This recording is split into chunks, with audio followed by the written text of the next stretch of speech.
ሰላም ሰላም፣ እንዴት ናችሁ? ይህ የ10ኛ ክፍል የኢኮኖሚክስ ትምህርት ነው።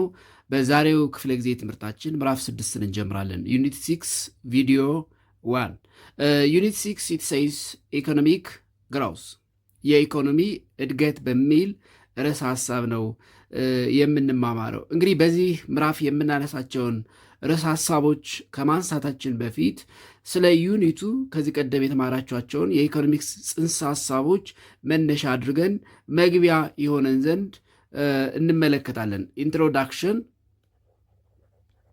ኢንትሮዳክሽን መግቢያ። እንግዲህ አንድ አዳም ስሚዝ የተባለ ኢኮኖሚስት ምን ይላል? የኢኮኖሚክስ ሴንትራል ኮንሰርን የሀገራትን ዌልዝ ኤክስፕሌን ማድረግ ነው ብሎ ያምናል። the central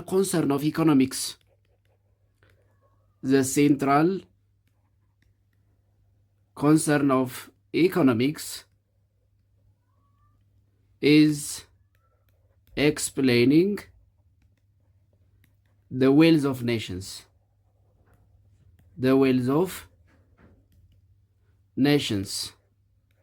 ይህ አባባል የአዳም ስሚዝ የሚባል ኢኮኖሚስት አባባል ነው። አዳም ስሚዝ። ስለዚህ አኮርዲንግ ቱ አዳም ስሚዝ የኢኮኖሚክስ ማዕከላዊ ነጥብ ወይም ትኩረት ኤክስፕሌኒንግ ዘ ዌልዝ ኦፍ ኔሽን ነው። ኤንድ አስ ፋር አስ ዌልዝ ኦፍ ኔሽንስ አር ኮንሰርንድ ሳም ካንትሪስ አር ሪች ኤንድ ሳም ካንትሪስ አር ፑር። የሀገራትን ሀብት መሰረት በማድረግ ሀገራት ድሃና ሀብታም ተብለው ይከፈላሉ። as far as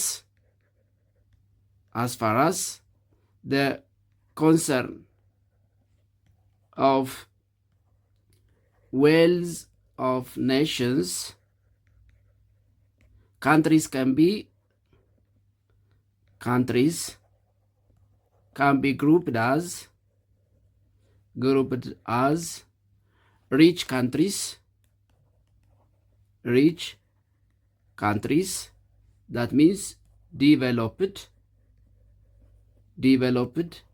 nations, ያደጉ ሀገራት እና poor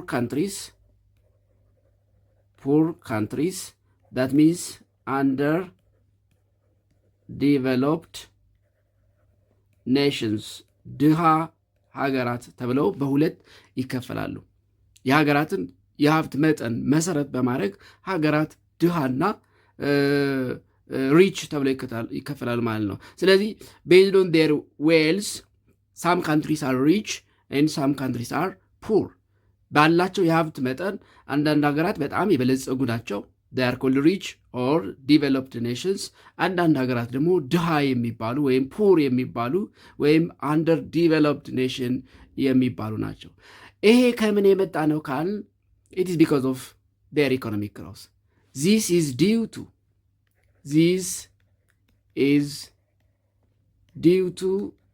their economic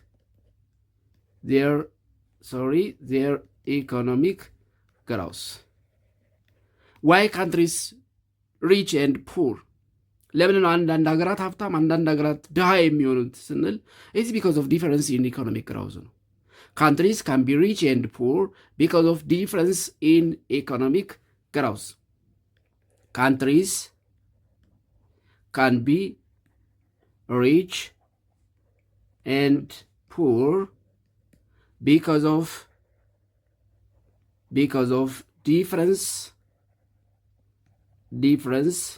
in economic growth. ሀገራት ለምን ድሃና ሀብታም ይሆናሉ? ለምን አንዳንድ ሀገራት ሀብታም ይሆናሉ? ለምን አንዳንድ ሀገራት ድሃ ይሆናሉ ካል የኢኮኖሚ እድገታቸው ልዩነት ውጤት ነው።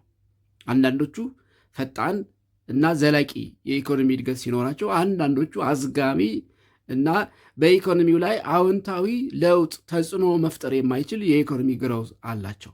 ስለዚህ የተሻለ የኢኮኖሚ ግሮዝ ያላቸው ሀገራት ሀብታም ወይም ሪች ወይም ዲቨሎፕድ ኔሽንስ ሲባሉ፣ በጣም አዝጋሚ እና በጣም ዝቅተኛ የኢኮኖሚ እድገት ያላቸው ሀገራት ደግሞ ፑር ካንትሪስ ኦር አንደር ዲቨሎፕድ ካንትሪስ ይባላሉ ማለት ነው። ስለዚህ the majority of the modern literatures nowadays in economics is dictated to an understanding of the process of economic growth. አብዛኞቹ የኢኮኖሚ ጽሑፎች፣ የኢኮኖሚ ሊትሬቸሮች ዛሬ በዋናነት የሚያተኩሩት የኢኮኖሚ እድገት ላይ ነው፣ ወይም ደግሞ የሀገራትን የኢኮኖሚ እድገት በተመለከተ ነው። ሶ the majority of the economic literatures, the majority of modern economics literatures, modern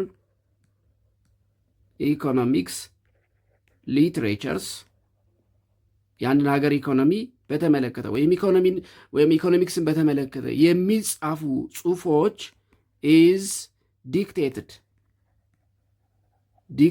to an understanding of the process of economic growth. The process of economic growth. አብዛኞቹ የዘመናዊ የኢኮኖሚክስ ጽሑፎች፣ ሊትሬቸሮች የሚያተኩሩት ፎከስ የሚያደርጉት ኦን አንደርስታንዲንግ ኦፍ ዘ ፕሮሰስ ኦፍ ኢኮኖሚክ ግሮዝ ኦፍ ካንትሪስ ነው። ኤንድ ዚስ ዩኒት ኢዝ ኦል አባውት ኢኮኖሚክ ግሮዝ። ይሄ ምዕራፍ ስለ ኢኮኖሚክ ግሮዝ በብዛት የምንወያይበት ምዕራፍ ነው ማለት ነው። ኤንድ the main contents we will discuss in this unit under economic growth are the following. ኢኮኖሚክ ግሮዝን በተመለከተ በዚህ ምዕራፍ የምንወያይባቸው ርዕሰ ሐሳቦች የሚከተሉት ናቸው። main contents of the unit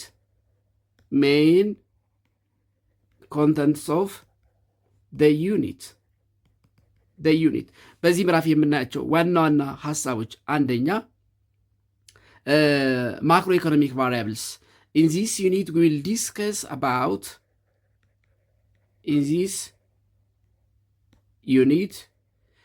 will discuss about one, macroeconomic variables.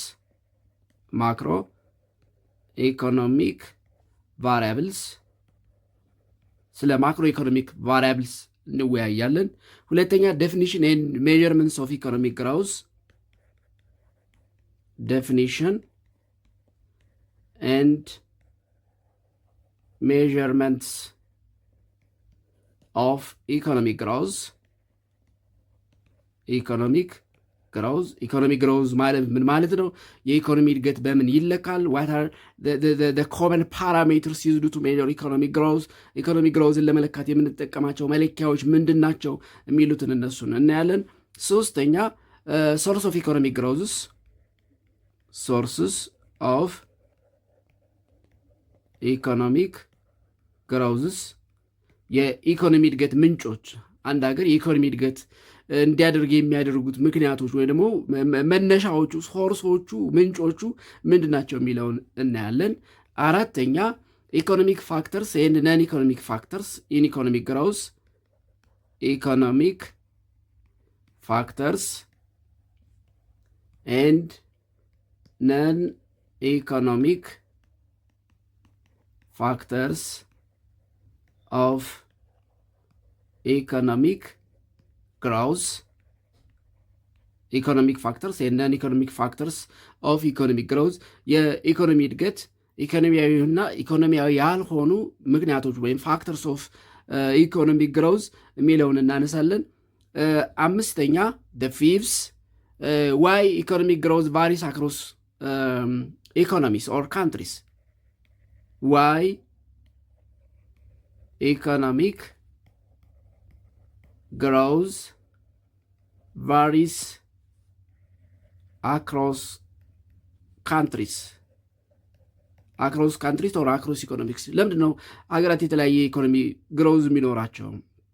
አንዱ ፈጣን፣ አንዱ በጣም አስጋሚ የኢኮኖሚ እድገት እንዲኖራቸው የሚያደርገው ለምንድን ነው? ለምን ዋይ የሚለውን እናያለን። ስድስተኛ ክላሲፊኬሽን ኦፍ ካንትሪስ ባይ ኢንካም ሌብልስ። ክላሲፊኬሽን ኦፍ ካንትሪስ ባይ ዜር ኢንካም ሌቭልስ። በተለይ ጂኤንአይ ፐር ካፒታ ግሮስ ናሽናል ኢንካም ፐር ካፒታ በምንለው ጂኤንአይ ፐር ካፒታ በምንለው ሀገራት እንግዲህ በሶስት ይከፈላሉ።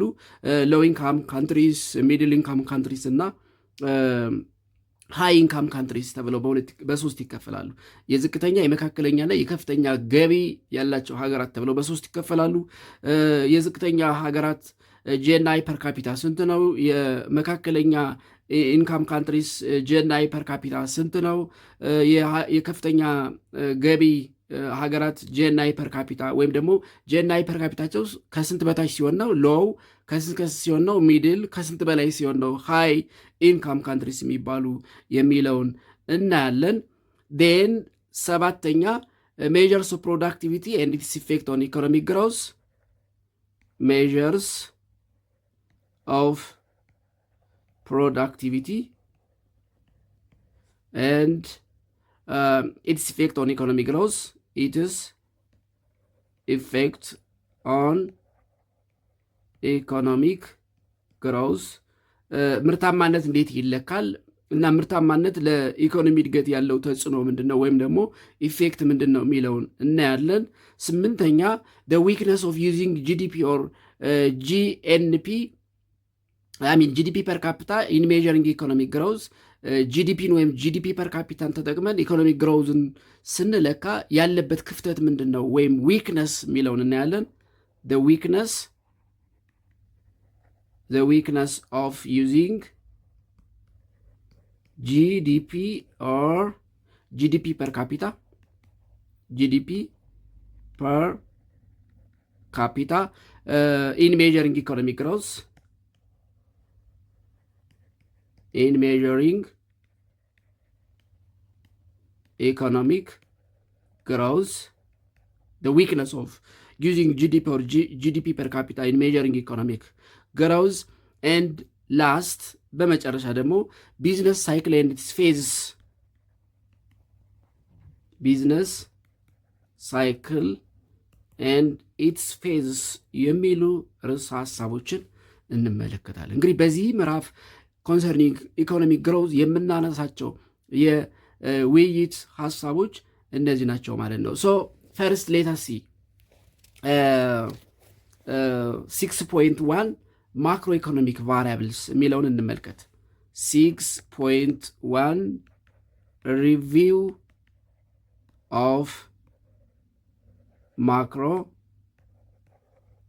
ኢኮኖሚክስ ቫሪያብልስ review of macroeconomic variables. As you remember from your grade 9 economics, ዘጠነኛ ክፍል የኢኮኖሚክስ ትምህርታችሁ ምዕራፍ 1 እንደተማራችሁት there are two facts for the foundation of economics. ኢኮኖሚክስ የሚለው ጽንሰ ሐሳብ ኢኮኖሚክስ የሚለው ፊልድ ኦፍ ስተዲ እንዲፈጠር ያደረጉ ሁለት መሰረታዊ ምክንያቶች አሉ። there are two main facts. There are two main facts for the foundation of the field of economics. Do you remember them? ታስታውሳላችሁ ምን እንደሆኑ? There are two main facts. The foundation of economics lies on two major facts. ኢኮኖሚክስ የሚለው ጽንሰ ሐሳብ ኢኮኖሚክስ የሚለው የትምህርት አይነት እንዲፈጠር ያደረጉ ሁለት መሰረታዊ ፋክቶች ወይም እውነታዎች አሉ። ዱ ዩ ሪሜምበር ዘም? ታስታውሳላችሁ እነሱን? ላስታውሳችሁ። እነዚህ ምንድን ናቸው? አንደኛ ስኬርሲቲ ኦፍ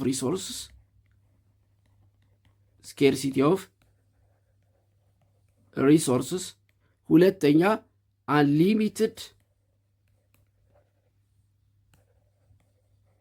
ሂውማን ወንትስ ናቸው። ሶ ኢኮኖሚክስ የሚለው ጽንሰ ሐሳብ እንዲፈጠር ያደርጉ ሜይን ፋክትስ ፋንዳሜንታል ፋክትስ ፎር ዘ ፋውንዴሽን ኦፍ ዘ ፊልድ ኦፍ ኢኮኖሚክስ የሚባሉት እነዚህ ናቸው ማለት ነው። ስኬርሲቲ ኦፍ ሪሶርስስ ኤንድ አንሊሚትድ ሂውማን ወንትስ። የሰው ልጅ ፍላጎት ገደብ አልባ ነው፣ በተፈጥሮ ያለን ሪሶርስ ግን ውስን ነው። ስለዚህ እነዚህ ሁለት መሰረታዊ ምክንያቶች ናቸው ዘ ፊልድ ኦፍ ኢኮኖሚክስ ወይም ኢኮኖሚክስ የሚለውን ጽንሰ ሐሳብ የፈጠሩት ማለት ነው። ኤንድ ኢኮኖሚክስ ኢት ኢዝ ኦል አባውት addressing the unlimited human wants or meeting the unlimited human wants using these scarce resources. Economics is all about is all about addressing or meeting the unlimited human wants by using the available scarce resource. The available scarce resources በተቻለው መጠን ገደብ አልባውን የሰው ልጅ ፍላጎት እስከሚቻለው ድረስ እነዚህን available scarce resources በመጠቀም አድሬስ ማድረግ ወይም ደግሞ ሚት ማድረግ ነው። ስለዚህ ኢኮኖሚክስ is all about finding a maximum possibility to satisfy the unlimited human wants by using the available scarce resource. የተቻለውን ማክሲመም ፖሲቢሊቲ ተጠቅሞ ገደብ አልባውን የሰው ልጅ ፍላጎት በእነዚህ ውስን በሆኑ የተፈጥሮ ሀብቶች ማርካት ወይም ሳቲስፋይ ማድረግ ነው። and economics, it is a way of making decision to get the best out of the limited resource that we have. Economics ስንል it is a way of making decision. Economics is a way of making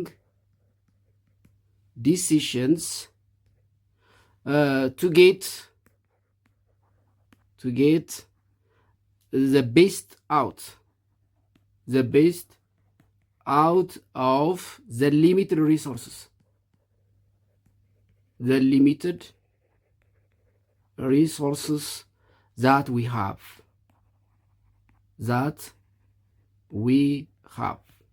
Economics, it is a way of making decision.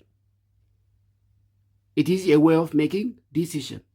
For what? To get the best, to get the maximum satisfaction out of the limited resources that we have. ያለንን ውስን ሪሶርስ በመጠቀም የተሻለ ሳቲስፋክሽን የተሻለ ገደብ አልባውን የሰው ልጅ ፍላጎት ሚት የምናደርግበትን ቤስት ዲሲሽን ሜክ ማድረግ ነው። and economics, as you know, based on the levels of decision making units, it is categorized into two. Economics based on the levels of decision making units, it can be classified into two based on the levels of decision making. ኢኮኖሚክስ እንግዲህ በኢኮኖሚክስ ምንድን ነው ብለናል? way of making decision to get the best out of the limited resource that we have in hand. And based on the levels of decision making units, economics can be classified into two. These are macroeconomics and microeconomics. Microeconomics and macroeconomics. You remember from your grade 9 economics course. Grade 9 economics ላይ ተምራችኋል። Economics has two main branches. Economics can be classified into two main branches, microeconomics and macroeconomics. What is microeconomics? What is macroeconomics? What is the difference between microeconomics and ማክሮኢኮኖሚክስ? ልዩነታቸው ምንድን ነው? ማይክሮኢኮኖሚክስ ምንድን ነው? ማክሮኢኮኖሚክስ ምንድን ነው? ማይክሮኢኮኖሚክስ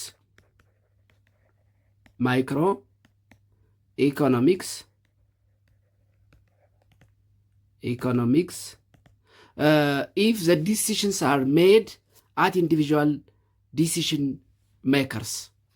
If the decision makers are individuals, ግለሰቦች ከሆኑ it is microeconomics. If the decision makers makers are individual economic units or agents. If the economic decision is made at individual economic decision level, we call it microeconomics. And in microeconomics, the individual decision makers can be individual consumers or buyers and individual producers or sellers. In microeconomics,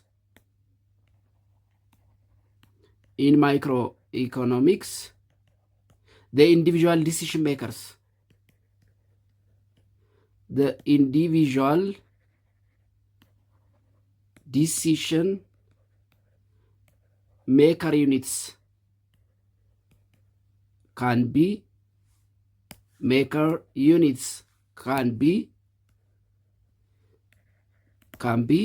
one, individual consumers,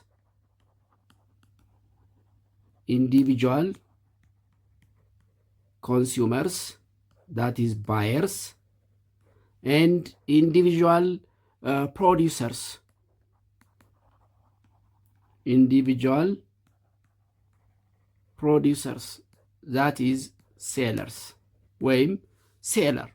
ኢን ማይክሮኢኮኖሚክስ ዲሲሽን ሜኪንጎቹ ኢንዲቪዥዋል ናቸው ብለናል።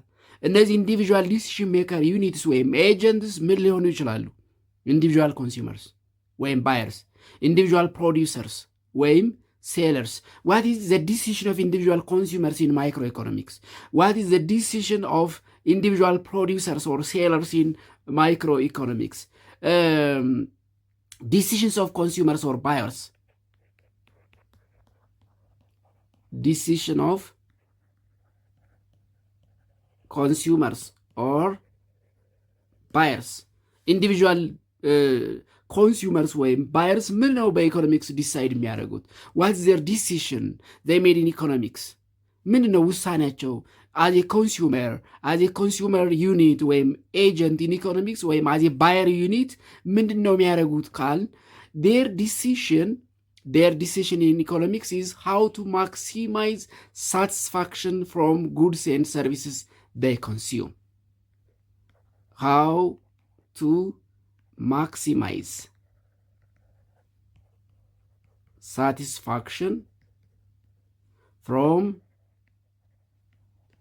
goods and services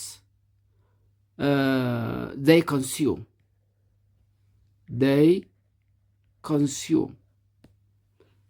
ውሳኔያቸው ወይም ደግሞ በኢኮኖሚክስ ውስጥ የሚኖራቸው ዲሲሽን ኮንሱም ካደረጉት ከተጠቀሙት ጉድስ ኤንድ ሰርቪስስ ሳቲስፋክሽናቸውን እንዴት ማክሲማይዝ እናርግ ነው። ሃው ቱ ኢንክሪዝ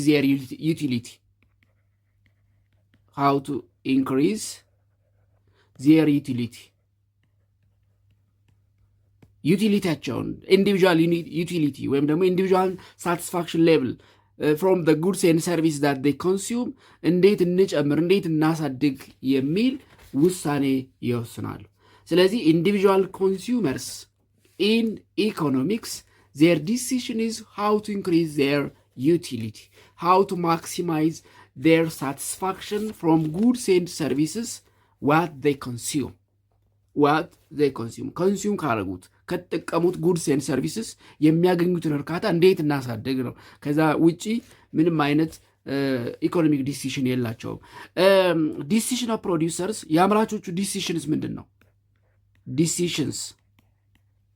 ዲሲሽን ኦፍ ፕሮዲውሰርስ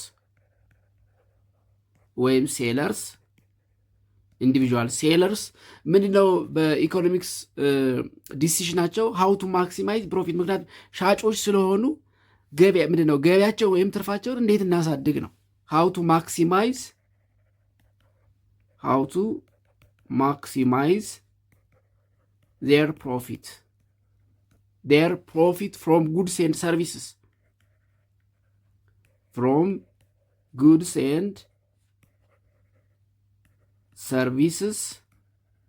they produce and provide to the market. They produce using the limited factors of production available they produce and provide to the market that is to consumers ለኮንሱመርስ ባቀረቡት እና ባመረቱት ምርት የሚያገኙትን ፕሮፊት እንዴት ማክሲማይዝ እናርግ ሚል ነው ውሳኔያቸው። ወይም ደግሞ በኢኮኖሚክስ ተሳትፏቸው ዲሲሽናቸው ወይም ደግሞ ውሳኔያቸው የሚሆነው የሚመክሩት ትርፋችንን እንዴት እናሳድግ how to maximize our profit የሚል ነው። from the goods and services they produce by using the limited factors of income available and provide to the market or the consumer አምርተው ወደ ገበያ ባቀረቡት ምርት ምን ያክል ትርፍ እናገኛለን የሚለውን ነው የሚያስቡት ማለት ነው። and this decision making is known as in economics optimization ይባላል። የፕሮዲውሰርስ ኦፕቲማይዜሽን ኦፍ ፕሮፊት ነው። የኮንሱመርስ ኦፕቲማይዜሽን ኦፍ ሳቲስፋክሽን ነው። in economics the decision of consumers in economics the decision of producers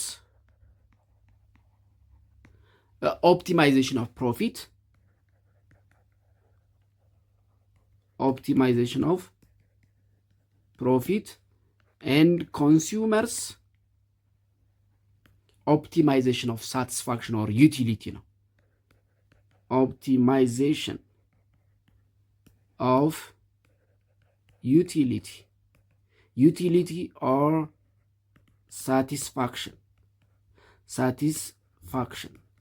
እርካታን እንዴት ኦፕቲማይዝ እናርግ እንዴት ማክሲማይዝ እናርግ ሲሆን የኮንሱመርስ የፕሮዲውሰርስ ደግሞ how to maximize or optimize profit ነው። ይሄ በማይክሮ ኢኮኖሚክስ ነው። ኢን ማክሮ ኢኮኖሚክስ እንግዲህ ማክሮ ማለት ላርጅ ማለት ነው። ማክሮ ሚንስ ላርጅ፣ ኢኮኖሚክስ ያው ኢኮኖሚክስ ነው። ማክሮ ኢኮኖሚክስ ስንል ምን ማለት ነው? ኢፍ ዘ ዲሲዥንስ አር ሜድ አት ኤ ካንትሪ ሌቭል ኦር ናሽናል ሌቭል፣ በግለሰብ አይደለም፣ ኢን ጀነራል አዝ ኤ ሆል ዘ ኢኮኖሚ አት ካንትሪ ሌቭል አት ናሽናል ሌቭል ዲሲዥን የሚደረግ ከሆነ ኢት ኢዝ ማክሮ ኢኮኖሚክስ። ኢፍ ዘ ዲሲዥን ኢዝ ሜድ አት ካንትሪ ሌቭል country or national level at country level or national level ያ ማለት if nations make decisions through their government or leaders, if nations or countries made economic decision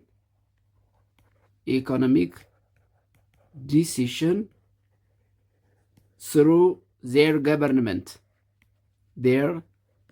governments or leaders.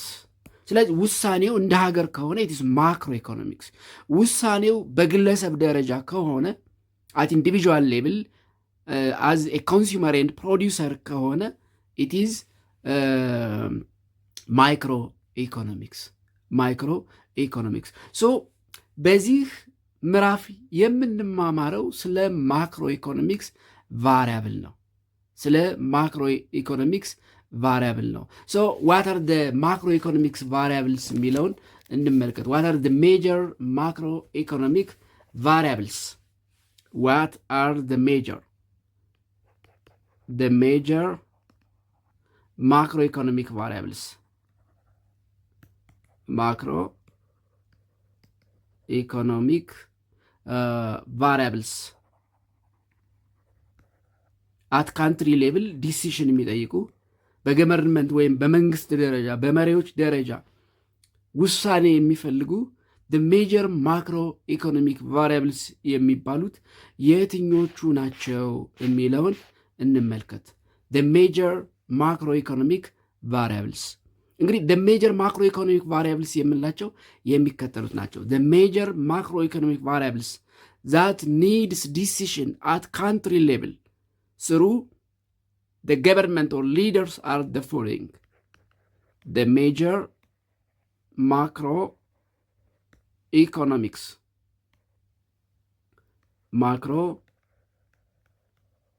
macroeconomic variables that require decision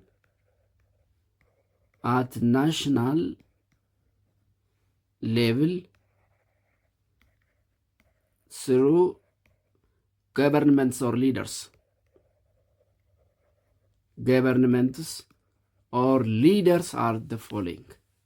Or leaders are the following. በመንግስት ደረጃ እንደ ሀገር ውሳኔ የሚፈልጉ the major macroeconomic variables የሚባሉት የሚከተሉት ናቸው። አንደኛ current account balance. current account balance ወይም በሌላ አባባል ትሬድ ባላንስ ይባላል። ትሬድ ባላንስ አንደኛው ማክሮ ኢኮኖሚክ ቫሪያብል ይሄኛው ነው። ሁለተኛ ኢንፍሌሽን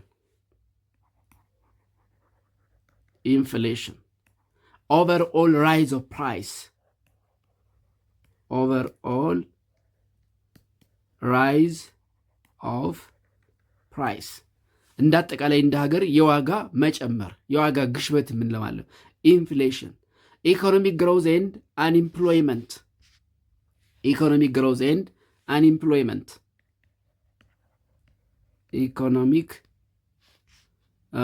economic growth and unemployment ናቸው። These are the major macroeconomic variables that needs in a country the decision of the governments or leaders. በአንድ ሀገር ኢኮኖሚ የመንግስት ወይም የመሪዎችን ውሳኔ የሚፈልጉ ሀገር አቀፍ የሆኑ ወይም ሜጀር ማክሮ ኢኮኖሚክ ቫሪያብልስ የምንላቸው እነዚህ ናቸው።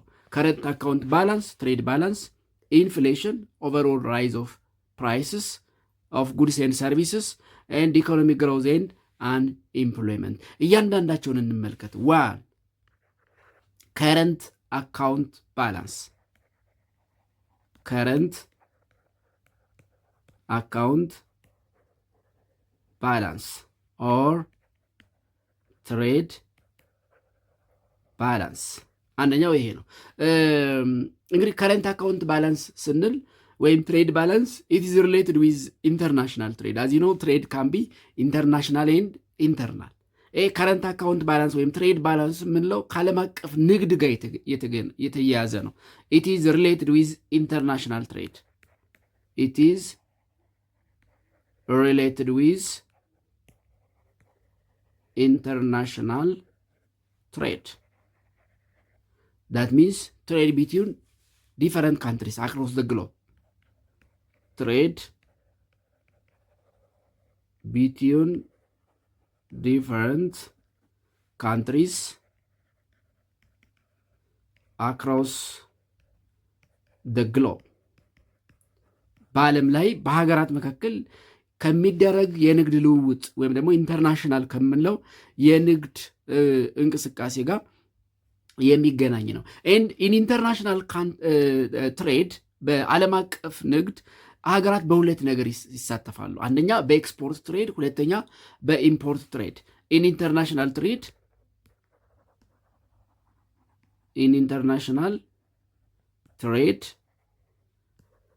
countries can be participated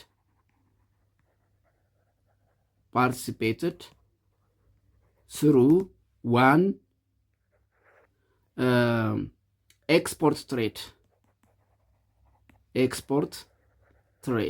second import trade. export trade ምንድን ነው? what is export trade?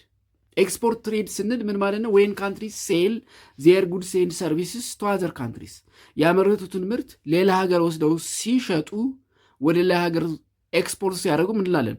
ኤክስፖርት ትሬድ እንለዋለን። ዌን ካንትሪስ ሴል ዴር ጉድስ ኤንድ ሰርቪስስ ቱ አዘር ካንትሪስ ወደ ሌላ ለምሳሌ ኢትዮጵያ ምርቷን ወደ ጎረቤት ሀገራት ሊሆን ይችላል፣ ወይም ከባህር ማዶ ለመካከለኛው ምስራቅ፣ ለአውሮፓ ሀገራት፣ ለሰሜን አሜሪካ፣ ለደቡብ አሜሪካ፣ ለአውስትራሊያ፣ ለምስራቅ ኤዥያ እንደ ቻይና፣ ህንድ ለመሳሰሉ ሀገራት ውስጥ ብትሸጥ ይሄ ምን ይባላል? ኤክስፖርት ትሬድ ይባላል። ኢትዮጵያ ኤክስፖርት አደረገች ማለት ነው። ያላትን ምርት ወደ ውጭ ልካ ወደ ውጭ ሰዳ የምትሸጥ ከሆነ ኤክስፖርት ትሬድ ይባላል። ኤንድ ኢን ኤክስፖርት ትሬድ ካንትሪስ ጌት ፎሬን ከረንሲ ፍሮም አዘር ካንትሪስ። ከሌሎች ሀገሮች ምን ያገኛሉ? የውጭ ምንዛሪ ያገኛሉ። ኢን ኤክስፖርት ትሬድ ካንትሪስ ጌት ፎሬን ከረንሲ ፍሮም አዘር ካንትሪስ ማርኬት ከሌሎች ሀገራት ገበያ የውጭ ምንዛሪ ያገኛሉ። ስለዚህ ሀገራት ያመረቱትን ምርት ወደ ውጭ ልከው የውጭ ምንዛሪ የሚያገኙበት የንግድ እንቅስቃሴ ወይም ኢንተርናሽናል ትሬድ ኤክስፖርት ትሬድ ይባላል። ሁለተኛው ኢምፖርት ትሬድ ነው። ኢምፖርት ትሬድ ኢት ኢዝ ኦፖዚት ኦፍ ኤክስፖርት፣ የኤክስፖርት ተቃራኒ ሲሆን ማለት ነው። ኢምፖርት ትሬድ ስንል ዌን ካንትሪስ ባይ ጉድስ ኤንድ ሰርቪስ ፍሮም አዘር ካንትሪስ አብሮድ፣ ከሌሎች ሀገራት የተለያዩ ሸቀጦችና አገልግሎቶችን ሀገራት ገዝተው ወደ ሀገራቸው ሲያስገቡ ምን ይባላል? ኢምፖርት ትሬድ ይባላል። ዌን ካንትሪስ ባይ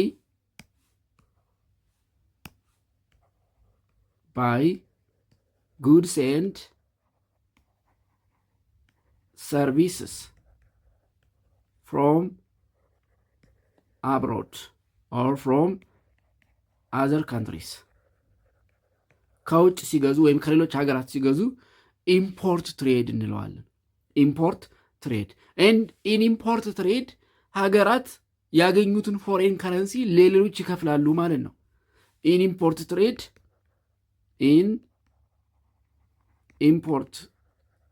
ትሬድ ካንትሪስ ፔይ ፎር ጉድስ ኤንድ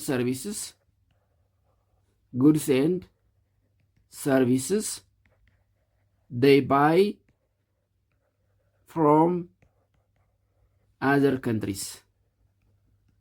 በኤክስፖርት ያገኙትን የውጭ ምንዛሬ ኢምፖርት ለሚያደርጉበት ሀገር ይከፍላሉ። ምክንያቱም ኤክስፖርት ሲያደርጉ ሽጠዋል፣ ገቢ አግኝተዋል። ኢምፖርት ሲያደርጉን ገዝተው ነው የሚያዩት። ስለዚህ ለገዙት ነገር ምን ይላሉ ማለት ነው? ይከፍላሉ ማለት ነው። ይከፍላሉ። ስለዚህ ከረንት አካውንት ባላንስ ወይም ትሬድ ባላንስ ስንል the difference between in dollar values of export and import items ማለት ነው። therefore current account balance or በሌላ አባባል trade balance means the difference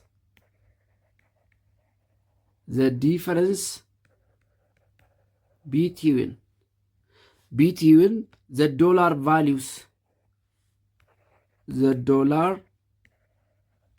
values of export and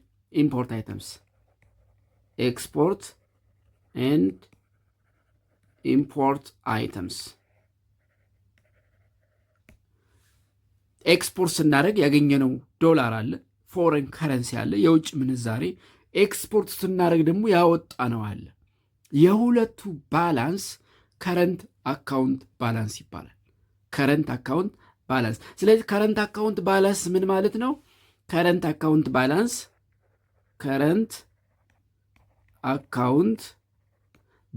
ኢዝ ኢኳል ቱ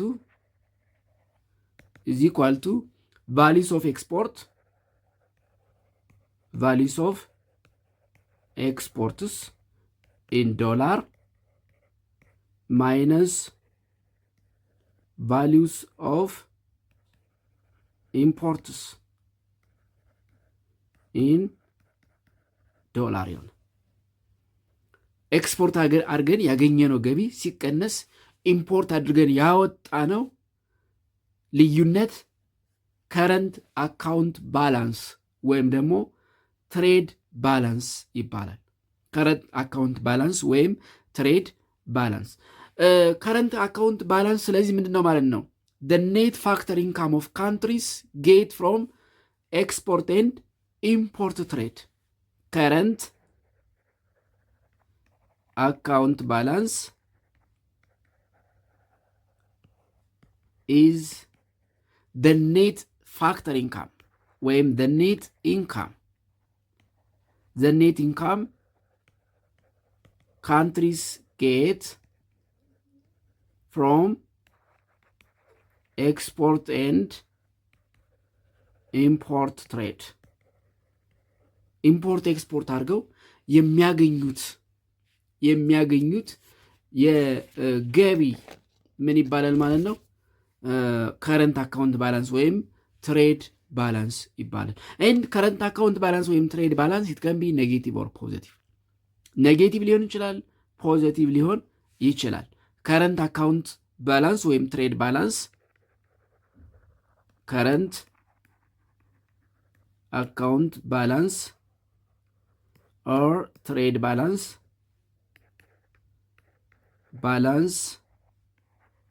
can be positive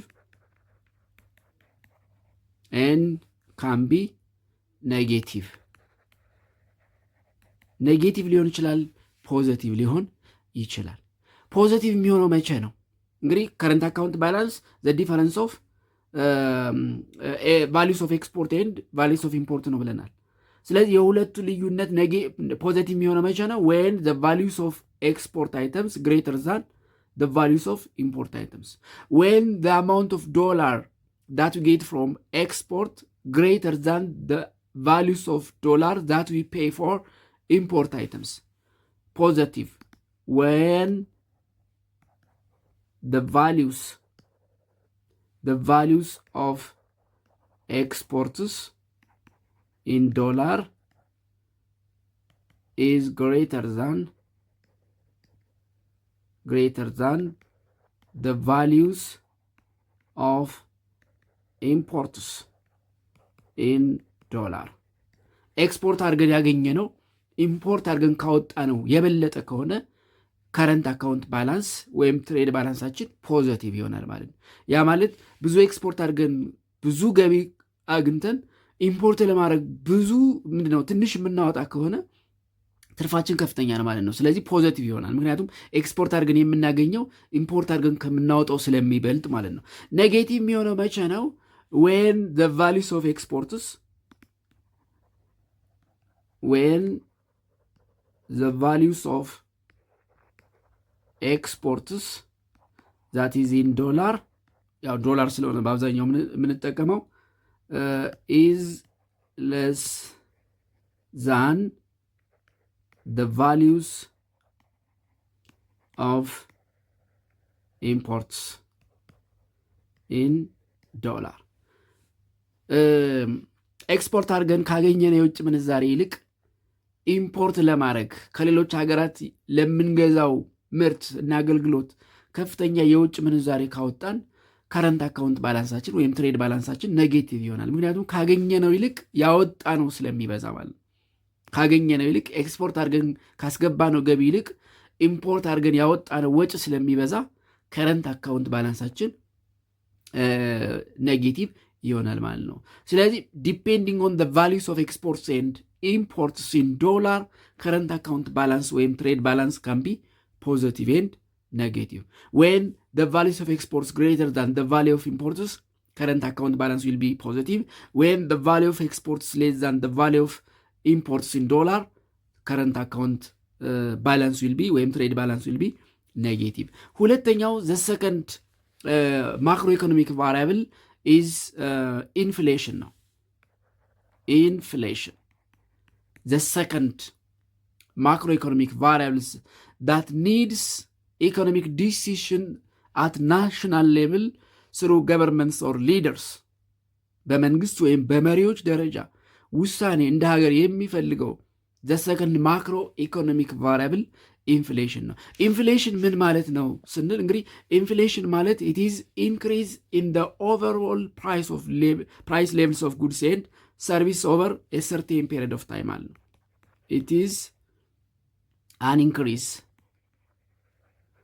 increase in overall price level of goods and services over a certain period of time.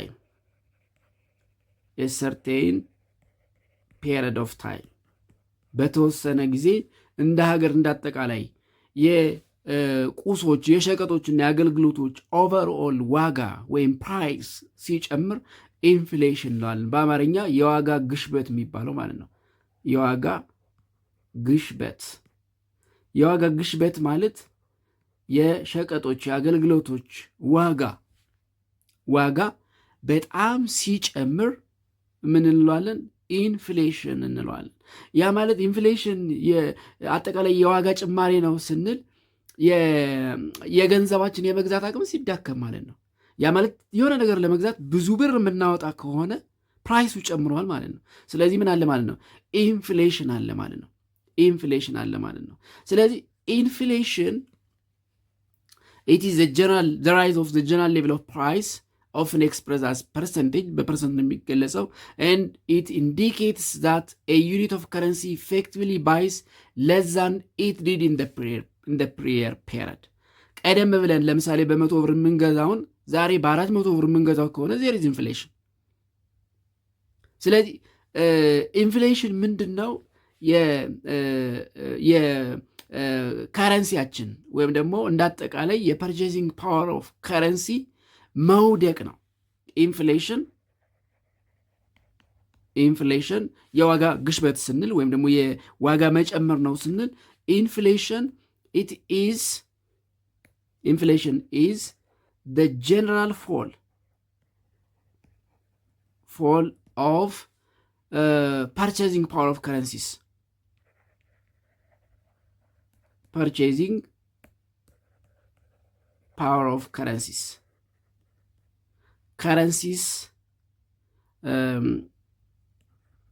currencies over time ያው እንግዲህ እኛ የምንጠቀመው ከረንሲ ብር ስለሆነ የብር የመግዛት አቅም ሲዳከም በሀገሪቱ የዋጋ ግሽበት ተፈጠረ እንላለን። ስለዚህ የዋጋ ግሽበት ወይም ራይዝ ኦፍ ፕራይስ ኦፍ ጉድስ ኤንድ ሰርቪስ ስንል የገንዘብ የመግዛት አቅም መዳከም ማለት ነው። የገንዘብ የመግዛት አቅም መዳከም ለምሳሌ ሌሰይ በ2016 በ2017 አንድ ኩንታል ጤፍ ሌሰይ 10,000 ብር ይሸጥ ከነበረ በ2017 አንድ ኩንታል ጤፍ የዋጋ ግሽበት ከሌለ ስንት መሆን አለበት? ዋጋው 1,000 መሆን አለበት። የዋጋ ግሽበት ካለስ ለምሳሌ 20,000 ብር ቢሸጥ እንግዲህ በ10,000 ብር አንድ ኩንታል ትገዙ ነበረ። በ20,000 ብር በዚህ ጊዜ ስንት ትገዙ ነበረ? ሁለት ኩንታል በ20,000 መግዛት ትችሉ ነበር በዚህ ጊዜ። አሁን ግን ያኔ 2 ኩንታል ትገዙበት የነበረው 20,000 ብር ስንት ነው የሚገዛው? 1 ኩንታል። ስለዚህ ምን ማለት ነው? የዋጋ ግሽበት አለ ማለት ነው። የብራችን የመግዛት አቅሙ ቀንሷል ማለት ነው። 1 ኩንታል ለመግዛት 10,000 ብር ታወጡ የነበረው አሁን 20,000 ብር ሆኗል ማለት ነው። ስለዚህ የገንዘብ የመግዛት አቅም ሲደከም ምን እንለዋለን? የዋጋ ግሽበት ወይም ኢንፍሌሽን እንለዋለን። ስለዚህ የሀገራት ኢኮኖሚ በጣም ከፍተኛ ጥንቃቄ የሚያደርገው የዋጋ ግሽበት እንዳይኖር ነው። ሃይ ኢንፍሌሽን ኢዝ ኖት ዲዛይረብል ኢን አን ኢኮኖሚ።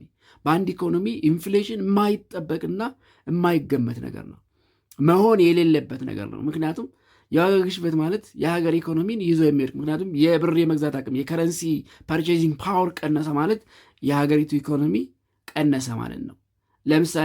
ለምሳሌ በ2016 100,000 የነበረው ሰው ስንት ኩንታል ጤፍ መግዛት ይችል ነበር? 10 ኩንታል። በ2017 5 ኩንታል።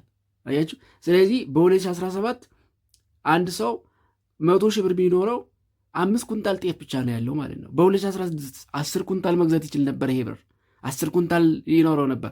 በ2017 5 ኩንታል ብቻ። ስለዚህ የመግዛት አቅሙ የገንዘብ የመግዛት አቅሙ ተዳክሟል ማለት ነው። ኢንፍሌሽን በሁለት ምክንያት ሊፈጠር ይችላል። ኮዝ ኦፍ ኢንፍሌሽን inflation can be caused by two causes. There are two causes of inflation. የዋጋ ጭማሪ ወይም የዋጋ ግሽበት የምንለው ጀነራል ራይዝ ኦፍ ኦቨርኦል ፕራይስ ኦፍ ጉድስ ኤንድ ሰርቪስስ በሁለት ምክንያት ሊፈጠር ይችላል። አንደኛው ምክንያት ኮስት ፑሽ ኢንፍሌሽን ነው። ኮስት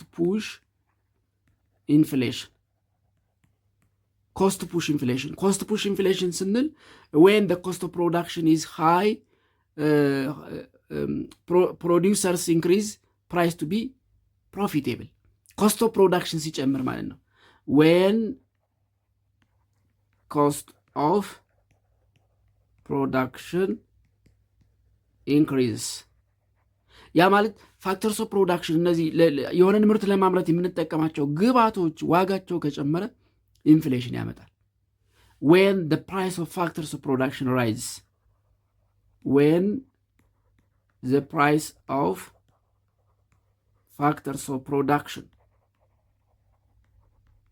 production rise, ምርቱን ለማምረት እንደ ግብዓት የምንጠቀማቸው የነሱ ዋጋ ከጨመረ ያመረትነው ምርት ዋጋ ይጨምራል። ምክንያቱም አምርተን ትርፍ ማግኘት አለብን። ትርፋችንን ለመጨመር ስንል የግብዓት ዋጋ ስለጨመረ የምናመርተው ምርት ላይም ዋጋ እንጨምራለን። ይሄ ምን ይባላል? ኮስት ፑሽ ኢንፍሌሽን because of the increase of cost of production, because of the increase of the cost of factors of production. ሁለተኛው ዲማንድ ፑል ኢንፍሌሽን ነው። ዲማንድ ፑል ኢንፍሌሽን ይሄ አንድ ምርት ላይ ያለው ፍላጎት ሲጨምር when demand for a good is growing, when demand of a good or service is growing, አንድን ምርት ብዙ ሰው ሲፈልገው ዋጋው ይጨምራል። ምክንያቱም ከዚህ ቀደም በ9ኛ ክፍል ትምህርታችሁ ታስታውሱ ከሆነ ዲማንድ ኤንድ ሰፕላይ የሚል ነገር ተምራችኋል። ሰፕላይ አንሶ ዲማንድ ሲጨምር ፕራይስ ይቀንሳል። when supply decline but demand rises, price rises. አቅርቦት ቀንሶ ፍላጎት ከጨመረ ወይም ደግሞ ፍላጎትና አቅርቦት የማይመጣጠኑ ከሆነ በብዙ እጥፍ ፍላጎት ከአቅርቦት ይልቅ የሚበልጥ ከሆነ ፕራይስ ይጨምራል። ይህ ምን ይባላል ማለት ነው? ዲማንድ ፑል፣ ፍላጎት የወለደው የዋጋ ግሽበት።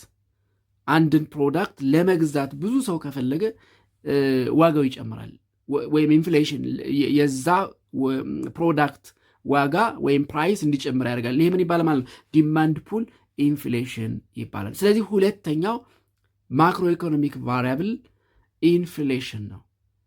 ራይዝ ኦፍ ኦቨርኦል ፕራይስ ኦፍ ጉድስ ኤንድ ሰርቪስስ አይዘር ባይ ኮስት ፑሽ ኢንፍሌሽን ኦር ዲማንድ ፑል ኢንፍሌሽን። ሶስተኛው ኢኮኖሚክ ግራውዝ ነው። ኢኮኖሚክ ግራውዝ። አራተኛው አንኢምፕሎይመንት ነው። ኢኮኖሚክ ግራውዝ ምንድን ነው? አንኢምፕሎይመንት ምንድን ነው? ሃው ኢኮኖሚክ ግራውዝ ኤንድ አንኢምፕሎይመንት ቢ ማክሮ ኢኮኖሚክ ቫሪያብል በክፍል 2 እንመለከታለን።